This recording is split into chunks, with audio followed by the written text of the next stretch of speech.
Hey, good morning. Well, whatever time it is when I decide to upload this and put it on my podcast channel. This is actually going to be the second of the 2 episodes I've recorded because I haven't put the other one on yet. So it would be episode 5 and 6 maybe? Cause sometimes the mood just strikes. I'm usually lit. Most of the time I'm lit when I record these. If you can tell, congratulations, you smoke too. But I'm not right now actually because it's morning and I have work. I just figured I would, because I have so much time, not really, that I would just record an episode while I am getting ready for work. But yeah, welcome to another episode of Play With Your Dick, Not Me, with your host Sadie, aka Capricorn Clark. So it's Monday morning. What's today? The 23rd of February. Just trying to get ready for work. Just got my younger two up. They weren't very happy about it. They haven't been feeling good the past couple days, but they have both been begging to go outside at the same time. But there is this weird lingering cold this year that has been going around. I just got over it. Me and my oldest daughter had it for like weeks, and you start to feel better and then you feel horrible again. It's very weird. Well, the younger two just got it, so they've been feeling kind of crappy the past couple days, but they've been in denial and still jumping off the walls and running around the house and begging to go outside. But hopefully they feel better this week and they're not sick for as long as I was, because I tried going to the gym several times to run it out and my body was just like, no bitch, you're not ready. Like, you are still sick. Take your ass home. You are not working out at the gym today. So that's weird. Freaking hair in my mouth. My weekend was pretty good. I went to a Galentine's dinner with a few of my friends. We went to this really good sushi spot it was off of State Street in Salt Lake. It was called Sapa's. It was really, really good. Probably the best sushi place I've ever been to. It was fancy smancy. It was really good. And it was a really good time. We did a gift exchange. That was fun. I got to see my friend Kat, who I haven't seen in a while. Like, her and I attended cosmetology school together, and I haven't seen her in years. So it was really good to see her, and it was good to spend some time with a few of my friends. Not everybody could make it, unfortunately. Chelsea and my friend Sherry and my friend Noemi couldn't make it, unfortunately, but we had enough gift stuff that we put together gift baskets for them. So yeah, but it was fun. But anyways, topic of conversation today, I want to talk about, so I'm not going to go too much into it just because I'm still new to all this stuff. I think I might have mentioned it in the last episode. I don't know. But we just came out of a 9-year snake year. And for me, the last 2 were the most brutal. Prior to that, I didn't know what year it was. I wasn't tuned into anything like that or aware of anything like that. I didn't understand anything like that, didn't know anything like that. I wasn't like spiritual then, so I didn't know what astrological or what's the word I'm thinking, planetary anything like that. For lack of a better word, I can't think of what I'm trying to say. So, it just, I was just living my life. But the last 2 years, when I went through the spiritual awakening I went through, I've become more aware of this kind of stuff, and more sensitive to it. Just like the shifts in energy and all the different retrogrades that we go through and stuff. So the snake year definitely did a number on me, and I definitely felt it, the effects of it, the last 2 years. And for me, the way that I would categorize the snake year was I was completely stripped down to my core. My former self was shedded, and it was an extremely excruciatingly painful, extensive process that I had to go through. And the best description I can give you is it feels like I was like, okay, thinking of Harry Potter, the Phoenix Fox. The best way I can explain it would be like I was set on fire, turned to ash, and at the end of the snake year, transitioning to the fire horse year, I rose from those ashes anew, basically, like a whole new entity, a more elevated, higher frequency, higher vibrating version of myself. A new, fresh new skin, basically. Sorry, I'm trying to put face moisturizer on. So we are now in the fire horse year. We entered it on February 17th. So I am definitely feeling that transitional effect. And I want to make sure I live fully in the fire horse year, and that what am I trying to say? I want to make sure that I live up to the expectation that is expected of me personally in the fire horse year. And what that means to me, what expectations I think are expected of me, are no more shrinking myself, no more dimming my light, no more staying quiet. If I have something to say, say it. Don't be a version of my former self where I just let myself stay small in a room, or shrunk myself, or, cared more about other people's comfort than my own. Didn't speak up when I should have. Didn't stand firm on my boundaries, or if I felt like I was being disrespected or walked all over. Like, how I used to be is if somebody disrespected me or hurt me, or something they said or did rubbed me the wrong way, I would kind of just shrink myself in that moment and just go quiet. And depending on who the person was or how much they inflicted, like if it was family, for example, I would just stay quiet and go home and cry about whatever they said or did. Usually I would, vent and cry to Tiger. If it was like friends or something, I probably wouldn't cry, but like I would still vent, to Tiger about, however I was treated. Or if it was a colleague or a supervisor or something.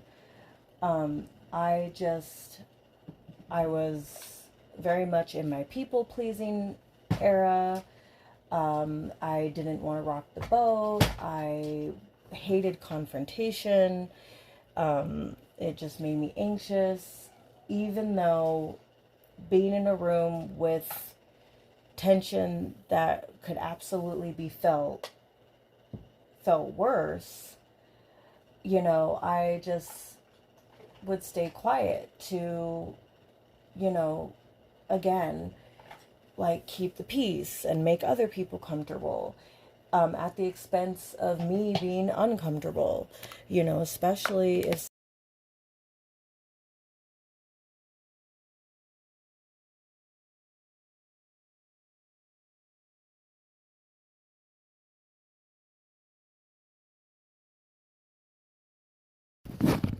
the fire horse year or anything.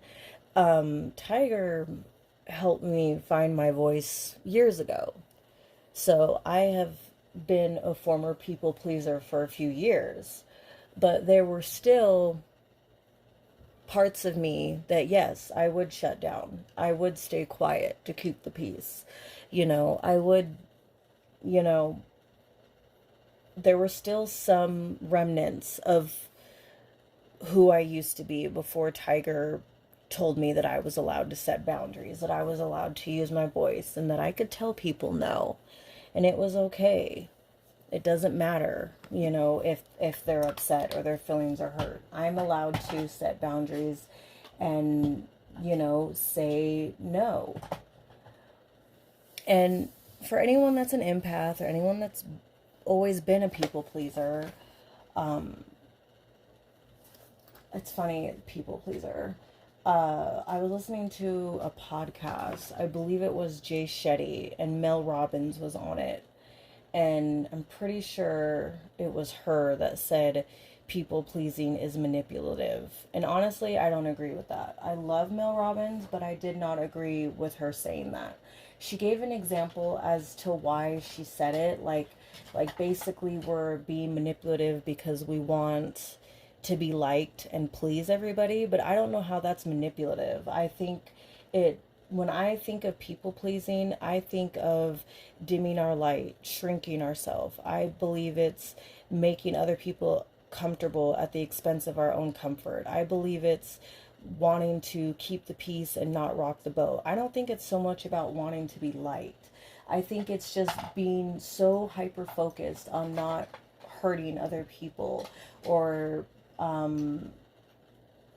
letting other people down or disrespecting other people, even if it was on accident. I think it's about wanting to keep other people happy. I don't think it's about being manipulative and trying to get people to like you. In my opinion, I don't believe that, personally. But I think it's fear when we people please. I think it's a form of fear. Because with the examples that I just gave, is that we are afraid of upsetting people, afraid of letting people down. I think the last thing we're thinking of is, I hope they like me. I mean, that's me anyway. Like, I don't think I was ever thinking, oh my gosh, I hope they like me. I was just terrified, not terrified, but I would try to avoid confrontation at all costs, because I can be pretty scary. It takes me a long time to go from 1 to 100, but once I do, it's pretty terrifying. And so for me, I avoided confrontation a lot of the time because I did not want to be taken to that place. Absolutely did not. And then also for the simple fact of, like, confrontation is kind of icky. Like, especially depending on how bad it gets. Like, you might say things that you don't mean, or things can get pretty heated, and then, like, depending on how that goes and how that ends, uh, things can be pretty awkward. And I think for me, it was never wanting to deal with the aftermath of a confrontation, because you just don't know how it's gonna go. You don't know how it's going to pan out. You don't know if you guys are going to resolve it in the end. You don't know if you're going to be two people that don't talk anymore. You just don't know. You don't know if there's going to be yelling, or if there's going to be, mean words shared between you and that other party, So, me just wanting to avoid it all.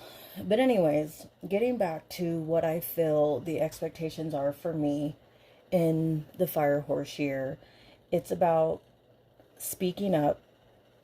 If so, things that I am no longer doing is I am not staying quiet. If you disrespect me, if you rub me the wrong way, if you try but fail miserably to hurt my feelings, if you try to dim my light, if you try to disturb my peace, if you're rude to me or anybody else for no reason, I will not be staying quiet to keep the peace. I will not be, because I hate when other people do this, rug sweep. I had a lot of family members that would do that. Say something mean to you or hurt you in some kind of way, not stick up for you, not defend you. And then a few days later, we would, be in the same room together again. And instead of just taking accountability and apologizing, they would just rug sweep and act like everything was fine. I hate when people do that. It drives me nuts. I had a situation similar to that a few days ago with a colleague where she was kind of rude to me. And I did what I would usually do, is I kind of shut down and got quiet. And it festered and it sat in me all weekend, because it was like, no, you promised yourself that you weren't going to do this anymore. You promised yourself you weren't going to shrink. You weren't going to go small. You weren't going to go silent. If somebody disrespected you, you were going to let it be known.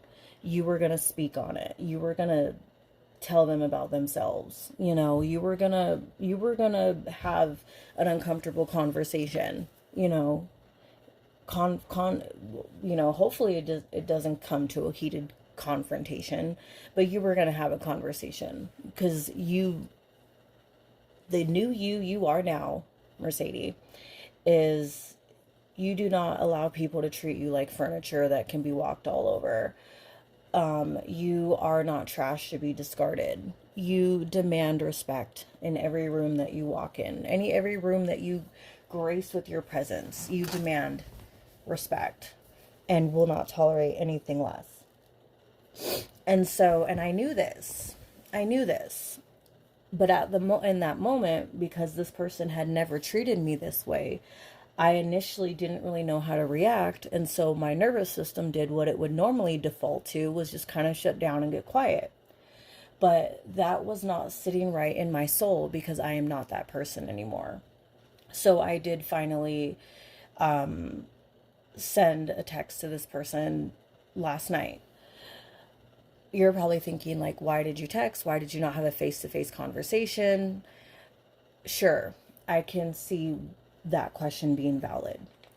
I only sent a text, so one, there's a paper trail. So this person can't ever try to say that I said or did something that I didn't, because we have to work together.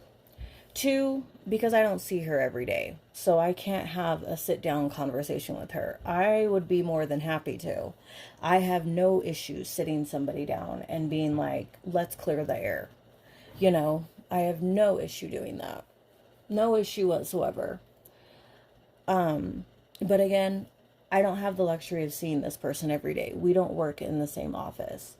So that was another reason why I wrote a text. And I did make sure that I mentioned in the text, like, I understand that in text things can get misconstrued. Tone can be misconstrued. I want you to know this is not coming from an angry place. Like, I'm trying to make sure we are good, because we have to work together. Another reason why I like written text is because I've always been somebody that has an easier time expressing my emotions in writing than I do in a face-to-face conversation. Like, I tend to give a condensed version of what I'm trying to say when I talk to somebody face to face, because you have to then deal with people cutting you off, or you have to, be challenged possibly by their face expressions, because you could be trying to say something and then their face expression is unreadable, and then you kind of backtrack and try to change what you're trying to say. And I'm those kind of people that will put together a whole script in my head of what I'm going to say and how I'm going to say it, and then it kind of goes off the rails because I'm in front of another person, and the script just falls apart because I have to account for the things that they may say or how they may reply. Whereas when I say it in text, I get to get out what I needed to say and keep it moving. I don't even care if I get a response. You know, honestly, that's not what I'm looking for. I'm not looking to go back and forth with people. I'm not looking to argue with people. I just get out what I need to say and I keep it moving. They can receive it however they receive it. If they want to have a follow-up conversation about it later via face-to-face, that's fine too. But I got out what I needed to say so I could keep it moving. So yeah. But I want to honor myself, my new vibrating at a higher frequency goddess queen self. And I am dishonoring her in so many ways when I continue to go silent, check out, shut down, dim myself, make myself small, shrink. And that is not what the Fire Horse year is about. It's about living fully and abundantly in your full, authentic self, in your truth, making your presence known, standing up for yourself, being firm with your boundaries, and being unapologetic as fuck about it. Not letting people disrespect you or take you for granted or walk all over you. So, yeah, I had to speak my truth to a few people. And again, they will receive it and take it how they take it. If they want to have a follow-up conversation, that's totally fine. But again, to reiterate, what I am not doing in 2026 or years beyond that is I am not staying quiet. I am not taking and just swallowing disrespect. I'm not letting people talk to me or treat me any way they want to, because that's part of the problem, right? Like, when you don't speak on somebody treating you a certain kind of way or talking to you a certain kind of way, it communicates to them that you'll allow it. Even if you know you won't, they don't know that. So it communicates to them that you do. And they just start to believe that you won't do anything about it, that they can keep talking to you and treating you however they want to, and you're not going to advocate for yourself. And you never want anybody to start believing that. You never want anyone to start thinking that you give them a pass to treat you disrespectfully. And so that's the thing that probably sticks with me the hardest and gnaws at me the hardest when I initially shut down or say nothing, is my internal, I guess, voice is telling me, no, this isn't right. You just communicated to this person or these people that they can treat you this way, and they absolutely cannot. So you need to correct this. So, because the former me, she's gone. We love her. We sent her off with love, but she's not here anymore. She shielded us, protected us, taught us so much while she was here, but she just wasn't sustainable anymore. Not where we were going. So again, we sent her off with love. We grieved her absence, but it was time to step into a new era. Hi, baby. Buenos dias, Mommy. Buenos dias. Did you sleep good? Yeah. Good, honey. Love you. I love you. Did you sleep good? Not really. I don't think me or Daddy did. Oh, I'm sorry. We just kept like tossing and turning all night. I'm not sure why.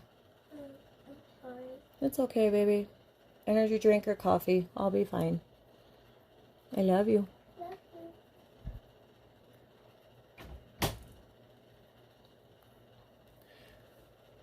you. Okay, yeah, those are about even. Okay, so yes, I am very excited for the me I am becoming.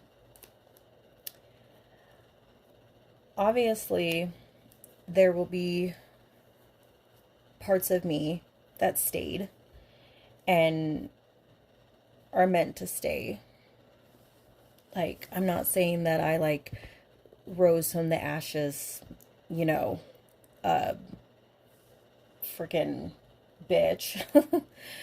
But at the same time, the expectation is to I am that bitch, you know? I'm that bitch that's not going to tolerate disrespect. I'm not going to tolerate being talked to any way somebody wants to. I'm still me to my core as like kind, caring, loving, wanting to take care of everybody, be there for everybody, love on everybody, have, you know, a ton of people in my circle. But if somebody wants to disrespect me or somebody I care about, I mean, I've always have been that person to stick up for others. Even when I was shy and quiet, I was always that person that didn't stand idly by and let people be mistreated. It was sticking up for myself that I had a hard time doing for years and years and years. But if I saw like a mistreatment or misjustice, yeah, I know what I'm trying to say, right in front of me, I couldn't stay silent. Like, I had to intervene. Like, I've never had an issue with sticking up for others, and having a voice for others. But for years and years and years, I struggled to have a voice for myself. So, it is okay to tell people, like, I'm about to get off right here. But what I wanted to say is it is okay. It is okay to tell people to fuck off sometimes. It is okay to be, what am I trying to say? It is okay. I don't want to say to be a bitch. This is not where I wanted to go with this. But it is okay to be firm in your boundaries. If people want to look at that as you being a bitch, oh the fuck well, own it then. You are allowed to set boundaries. You are allowed to have firm boundaries, whether it's with loved ones, friends, family, colleagues, whatever. You are allowed to. You are allowed to protect your peace. You are allowed to speak your mind. You are allowed to stand up for yourself, advocate for others. You are allowed to tell somebody how you expect them to treat you and demand respect and do all of that unapologetically. If people want to deem you as difficult to work with, whatever. That's usually what people label women anyway, who stand in their power and don't let people walk all over them and become unfuckable with. Unfuckable with. That's usually what people deem you as anyway. As a fucking bitch or difficult to work with. Oh well, fucking own it. It's because you are not letting people treat you like furniture. So that's okay. That is okay. But yeah, so that is how I plan to honor the fire horse here, is not playing small, not shrinking myself, not dimming my light, sticking up for myself, not being apologetic if I make other people uncomfortable with my voice or my presence or my light. Like, I don't give a fuck if my light irritates you. I don't give a fuck if it blinds you. Like, I'm here standing firm in my truth and my boundaries and my self-love and my self-respect. Deal with it, you know? So yeah, I'm extending this advice to everybody listening because I know that a big portion of my listeners are people just like me, empaths, people with huge hearts. You're probably an Enneagram number 2, a giver. You want to love on people, take care of people, and you have a tendency to people please, or you used to people please. So you know exactly where I'm coming from. You know exactly what I'm talking about. And so yes, do not feel bad about standing unapologetically as fuck in your boundaries and in your truth. Do not let people walk all over you. Do not let people think that they can treat you or talk to you any way they want to, because then they will continue to think that they can. And this goes for everybody. Everybody. So whether you are into astrology or zodiac or birth charts or the star signs or angel numbers, or you're spiritual at all, this can apply to anybody. Because whether you believe it or not, the fire horse year, we are living it right now. Whether you know much about it, whether you believe in it, whether you follow it, live by it, whatever, either way, we are living in it. And so while we're living in it, why not make sure you're showing up as your most authentic, best self and not accepting or tolerating anything less, So I am going to end it here so I can finish getting ready for work. I appreciate and love you all. And I will see y'all in the next one. As always, be fucking kind. We do not know what other people are going through. This whole episode was not about being a fucking asshole to people. It was about just not allowing people to be an asshole to you. Still be your kind, big-hearted, loving self, but don't let people take that for advantage. Don't let people take that for granted. Don't let people walk all over you, is what I was trying to say. So, but I love y'all. Be kind, and I will see y'all in the next one. Bye.